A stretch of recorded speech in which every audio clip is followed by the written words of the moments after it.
بیٹا phone کر دو داماد میاں کو کہ جب تمہیں وہ لینے آئیں گے تو افطاری یہیں پہ کر لیں۔ جی امی کہہ دوں گی، بیٹی نے تابع داری سے جواب دیا۔ سنیے، وہ امی کہہ رہی ہیں کہ آپ کی ہمارے ہاں دعوت ہے، افطاری یہیں پہ کیجیے گا۔ میرے پاس ان فضول کاموں کے لیے وقت نہیں ہے، چھوٹے بھائی کو بھیجوں گا۔ تم آ جانا۔ کال کٹ گئی۔ دیکھیں پلیز آپ آ جائیں نا، امی کا دل ٹوٹ جائے گا پلیز، اس نے میسج کیا۔ میں نہیں آ سکتا، دماغ نہ کھاؤ، جواب موصول ہوا۔ اس نے قرب سے آنکھیں موند لی۔ دوسرا دن وہ صبح سے کال کر رہی تھی مگر آگے سے کال کاٹ دی جاتی تھی۔ بلا آخر کال اٹینڈ کر لی گئی۔ بولو، اکھڑے لہجے میں پوچھا گیا۔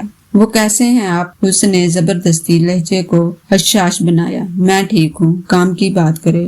وہ میں کہہ رہی تھی کہ آج آپ آئیں گے نا لینے، کتنی بار کہا ہے کہ نہیں آؤں گا۔ دیکھیں آپ زیادتی کر رہے ہیں۔ اچھا میں زیادتی کر رہا ہوں، بھاڑ میں جاؤ، بیٹھی رہو باپ کے گھر، کوئی ضرورت نہیں آنے۔ کال کٹ گئی۔ اندر آتی ماں نے یہ منظر دیکھا تو بے اختیار تڑپ اٹھی۔